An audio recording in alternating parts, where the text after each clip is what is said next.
order the August 5th, 2020 meeting of the James City County Planning Commission. Mr. Holt, would you call the roll, please? Ms. Null. Present. Ms. Null represents the Stonehouse District. Mr. Rose. Present. Mr. Rose represents the Roberts District. Ms. Leverins, who is an at-large member and is this year's vice chair, could not be with us this evening. Mr. Polster. Here. Mr. Polster represents the Jamestown District. Mr. Haldeman. Here. Mr. Haldeman represents the Berkeley District. Mr. O'Connor, who is an at-large member, could not be with us this evening as well. Mr. Kropp. Here. Mr. Kropp represents the Powhatan District and is this year's chair of the Planning Commission. I'm Paul Holt, Director of Community Development and Planning for the county. And also with us this evening is Mr. Max Halavin, our Deputy County Attorney. Mr. Chairman, we have a quorum. Thank you, Mr. Holt. As everyone knows, we're conducting this meeting virtually, and there's a resolution in our packet. Before asking for a motion on that, just to summarize, on April the 14th, 2020, the board readopted the Continuity of Government Ordinance, which under certain circumstances permits this commission to conduct today's meeting by electronic or telephonic means without a quorum of members physically present. May I have a motion for adoption of that resolution that's in our packet this evening? I move the resolution. Jack Haldeman. Thank you, Jack. Mr. Holt, would you please call the roll? Ms. Null. Yes. Mr. Rose. Aye. Mr. Polster. Aye. Mr. Haldeman. Aye. And Mr. Kropp. Aye. Thank you. Motion carries. Thank you. Next on the agenda is the public comment period. I will open that and ask if there were any comments submitted, Mr. Holt. Mr. Chairman, we did not receive any this evening. Okay, thank you. In that case, I will close the public comment period and look to commissioners for reports of the commission. Mr. Haldeman, anything from the Development Review Committee? The Development Review Committee did not meet this month, Mr. Chairman. Okay. Mr. Polster, anything from policy? Nothing to report. We did not meet. Okay, thank you. Next on the agenda is the consent agenda. Consent agenda items are deemed to be non-controversial. However, a planning commissioner can pull any item for further discussion. Tonight, there's one item on the consent agenda, the minutes from the July 1st, 2020 regular meeting. Would anyone care to pull that item, or may I have a motion to approve it? Polster, motion to approve. Thank you. All those in favor? Aye. Aye. Opposed? All right, motion carries. We now move into the public hearings portion, and we have one public hearing tonight, SUP-20-0008, 7-Eleven convenience store with gas pumps and drive-through restaurant at Quarterpath. Ms. Costello, welcome. Thank you, Mr. Chairman and members of the Commission.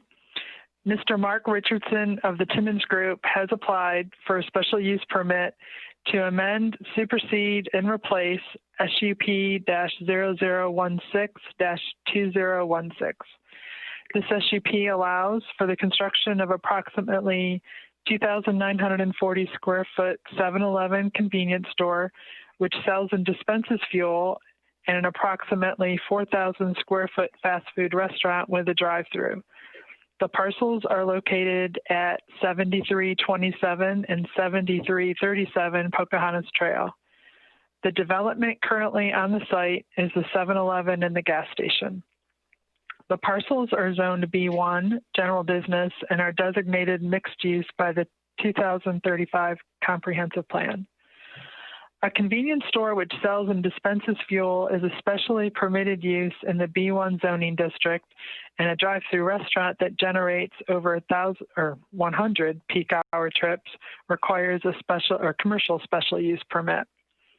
The master plan and building sizes have not changed compared to the previously approved SUP, and therefore the traffic study is still valid, with the recommended improvements being incorporated into the SUP conditions presented with this application.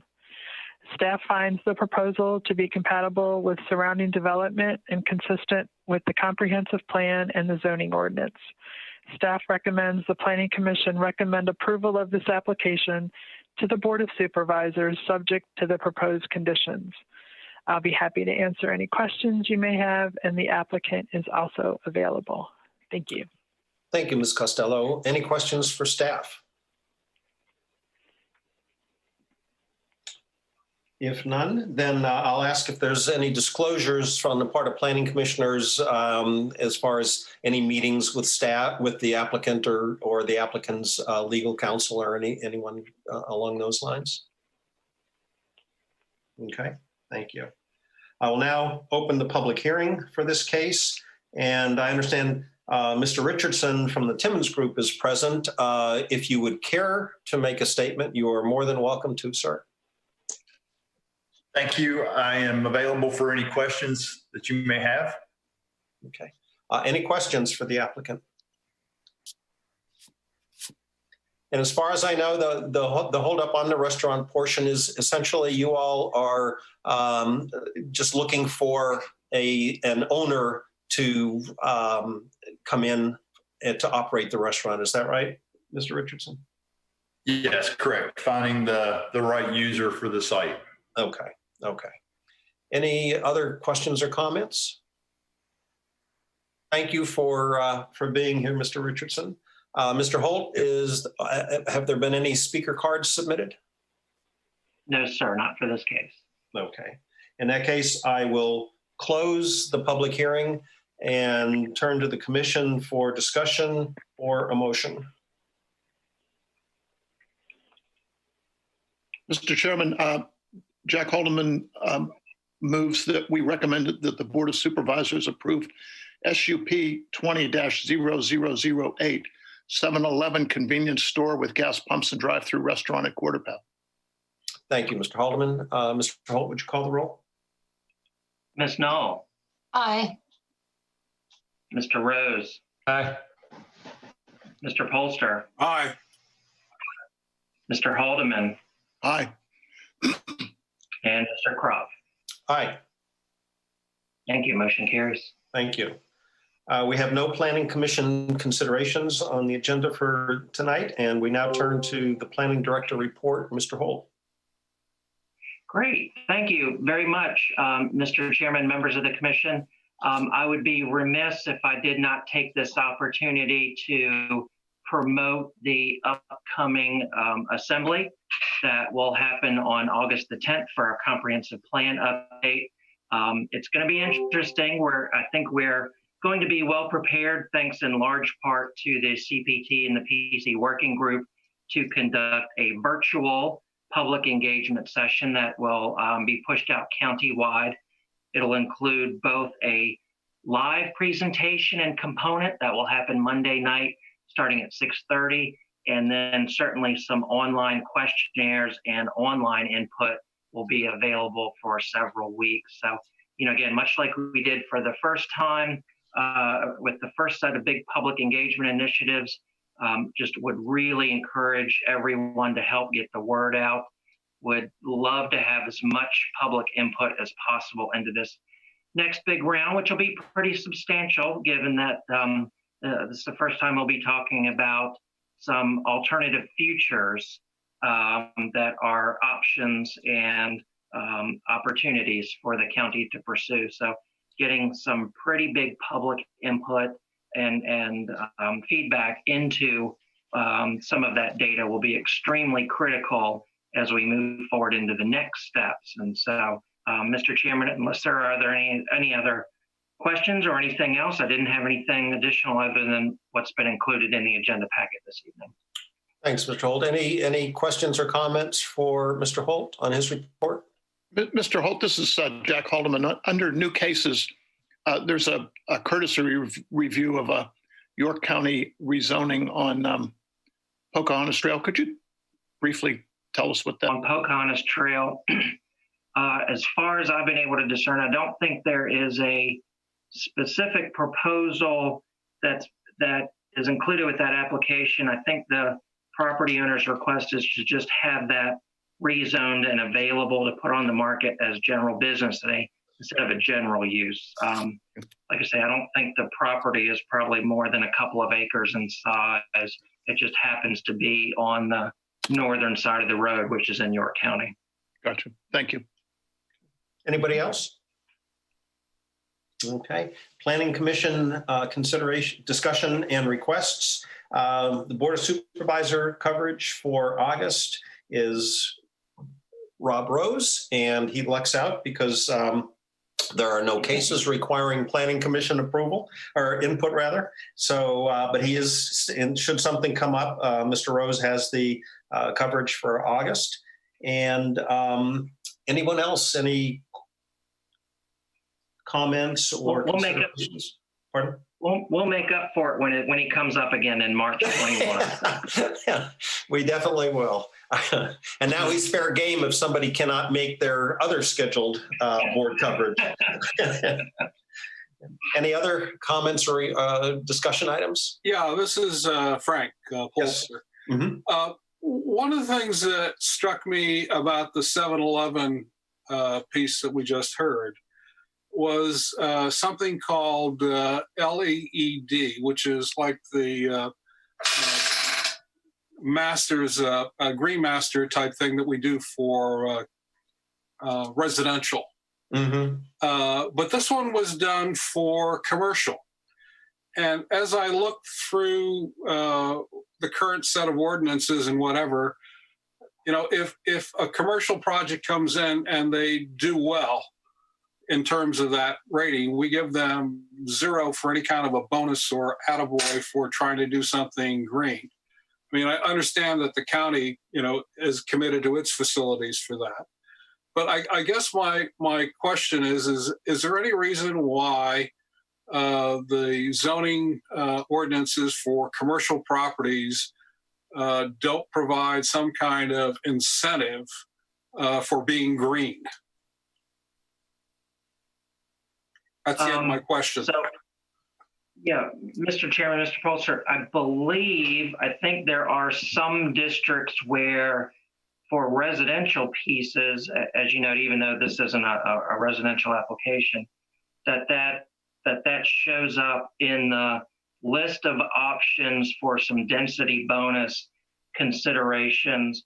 For the commercial properties, there was a resolution that was adopted by the board back in 2012 that had endorsement of some green building incentives. But at the time, the way the resolution was set up was that, you know, to the degree that the county had resources to organize workshops and training sessions that could cover some of those topics that could benefit applicants, we could do that. And then certainly if applicants wanted to sit down, if we had any knowledgeable staff who had worked through some of those before, we would make those staff available. You know, certainly the some of the green building incentives and the LEED certification, it is very applicable to the commercial. On the residential side, there's been some evolution of the industry into, gosh, it used to be Earthcraft. Now I even think that there's been a successor to that program.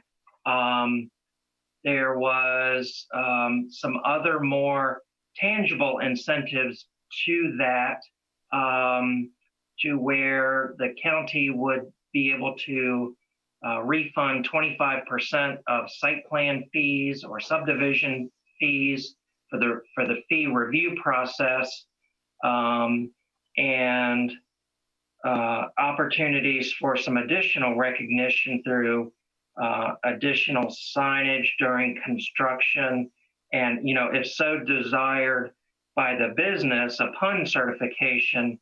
The resolution talks about us doing a profile piece on that business and on the building as part of the county website and on the county's channel 48, and then including some recognition pieces in the PC's annual report, and could even be at the board meeting. You know, a lot of that is at the discretion, at the request of the business. I don't think it's anything we would sort of do automatically if that wasn't their desire. But that's a summary of that resolution in short. But if the commission desires, I'm happy to share that full document with everyone.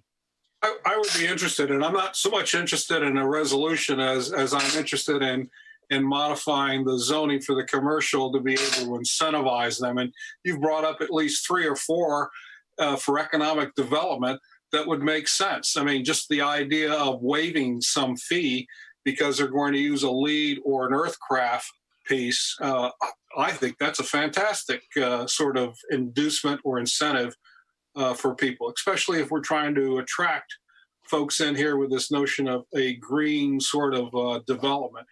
Anyhow, I would appreciate that, and I'm interested in seeing how we could use that kind of resolution or change to make a modification in kind of the zoning pieces associated with the commercial properties within the current comprehensive plan update. Is that possible? Yeah, I think so. If it's the consensus of the commission, again, I think the timing is right. Staff is certainly able and willing to bring that back. And when we get to that chapter of the comprehensive plan update, whether it's land use, environmental, community character, what have you, then we'll add that to the to-do list to bring that up for discussion of a possible GSA that could then, ultimately, if adopted by the board, could help set the policy framework for putting some of that into motion. That's great, Paul. Thank you.